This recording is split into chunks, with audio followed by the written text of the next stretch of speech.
Peter Rose, Longwood Currency Trading. It's a early December of 2022, and the issue that I want to discuss today, I've had several emails from folks. They're beginning traders, and they're confused about Forex trading. Is Forex really what I want to do? It's very risky and blah, blah, blah, blah. I want to talk to you about the number one rule of risk management. It's get out of a bad trade. Now, that complicates things in saying, well, what constitutes a bad trade? And the answer to that is, well, when price moves against you. And the next question is, well, how far does price have to move against you to get out to consider it bad? You see the cascading series of shit that you get involved in. My advice on all of my videos has always been to take an 8 to 10 pip stop on entry. Not later on in the trade in position management, but at entry stop. The main goal that you're trying to do in trading is have your price move in the correct direction. Let's say you're going to go long. You want the price to move up as much as it possibly can. You don't know how far it's going to move up. You don't know how far it's going to move down. Can you guarantee that if it moves up that you'll get a profit target? No. Can you guarantee that if it moves down that you can get out of the trade at any point that you want?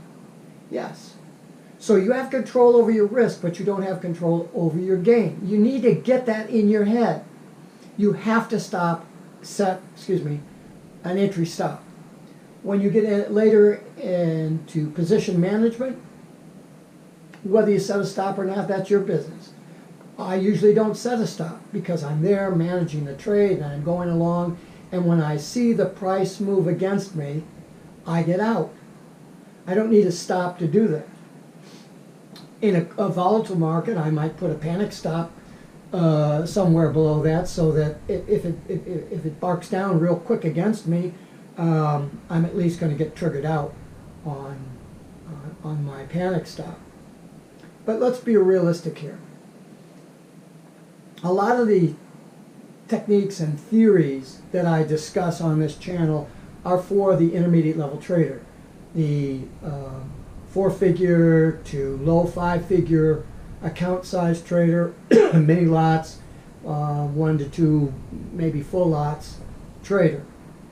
Someone maybe who hasn't even got into the market yet and is looking at it, and maybe is in a demo account, or maybe you're a live account with a couple of mini lots that you're trading. In other words, you're just really trying to go through the information that's out there and figure out what's legit, what's going to work, and what's not going to work. There's too much information out there. The only thing that you have to concern yourself with, and the only thing that you're afraid of, is losing your money. If you could solve that problem, you'd have the confidence to then figure out how to make money. Do you really think that you're going to go into these markets after reading a book or watching some stupid video and trade those markets successfully? You're not. And don't believe in these guys that are selling signal services. 90% of them are frauds. Half of their members, they're telling them to buy, and the other half, they're telling them to sell. And they only publish the results of the people that win several times in a row, and it's just stupid. You really have to understand that the educational market here is very bad in Forex. And that's why it has a bad reputation. I'm trying to clear that up by telling you the straight scoop. Nobody subscribes to my, well, thank you for those of you who have subscribed to the channel, but we want to get to the truth of how you trade. And first you have to learn what not to do. And the only way you learn what not to do is by losing. So you want to lose the least amount that you possibly can. And even when you get successful, if you're successful, you're a 70-30 trader, maybe 65, whatever. You're not 50-50 jump ball, and you're not 40-60. With the minimal amount of education and stuff, you ought to be 46 or 60-40 trader. You win 6, lose 4.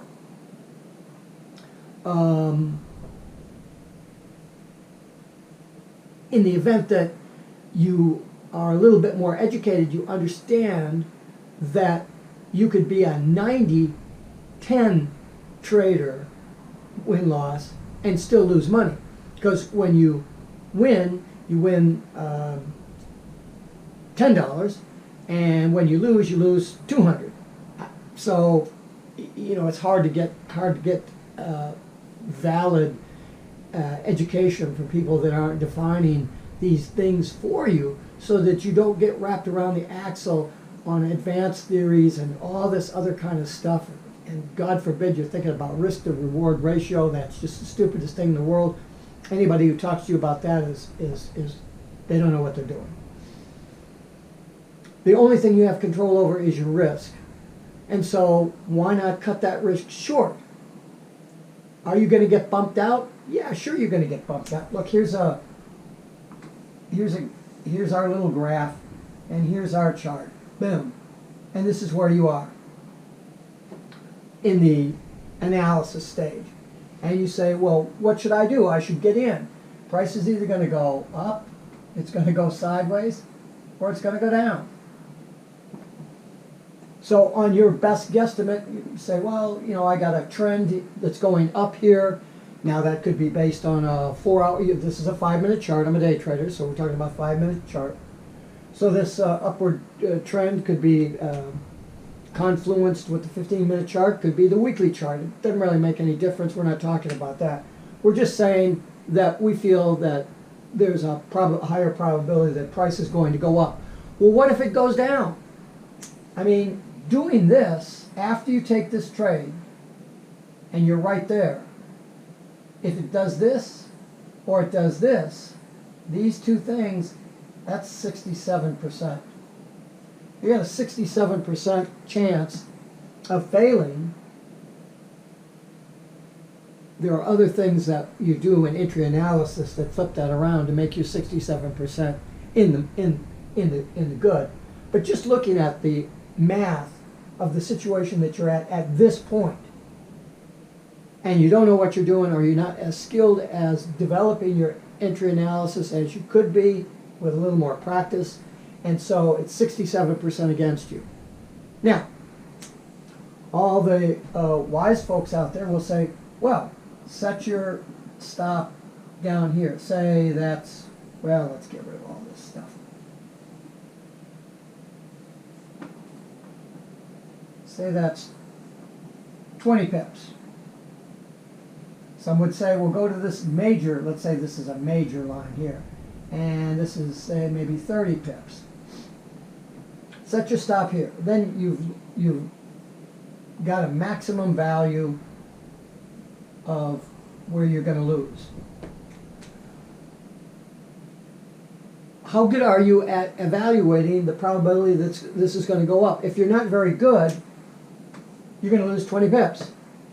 And you're probably going to do that 6 or 7 times out of the 10 times that you trade. So you're going to be stacking these 20 pip losses up for, you judge this trade to go up, and it'll go up to here, and then it'll come down here, and then it'll go up, and then it'll come down, and you get scared here, and you think you're going to get out, and the price goes to here, you get out, and you've lost this differential of 4 pips.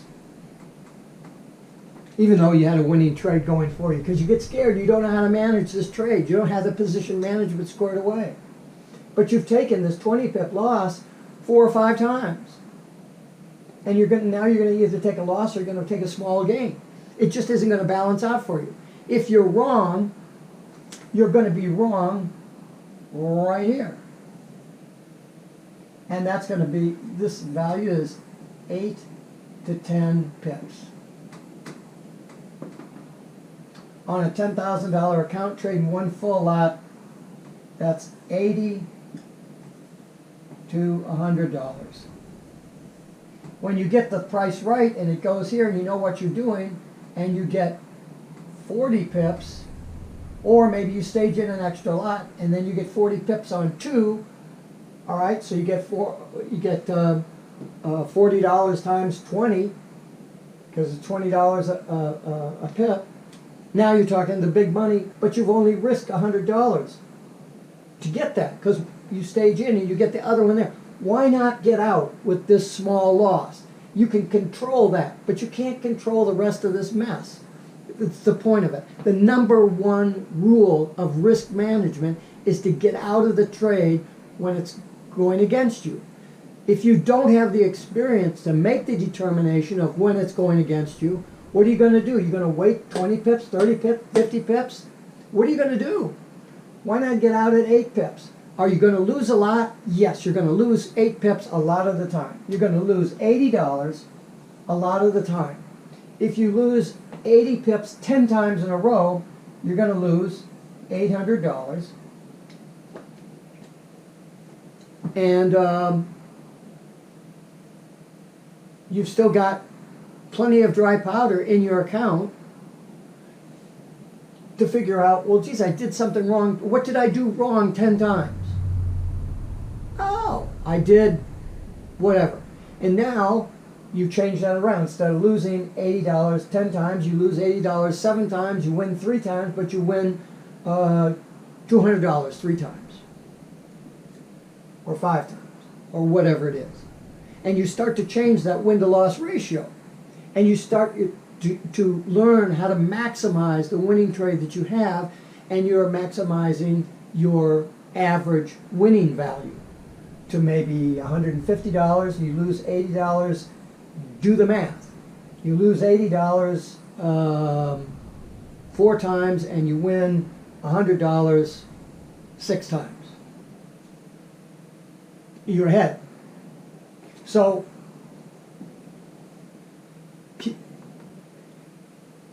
keep your trading simple when you're trying to get your feet under this market, so that you figure out how it works.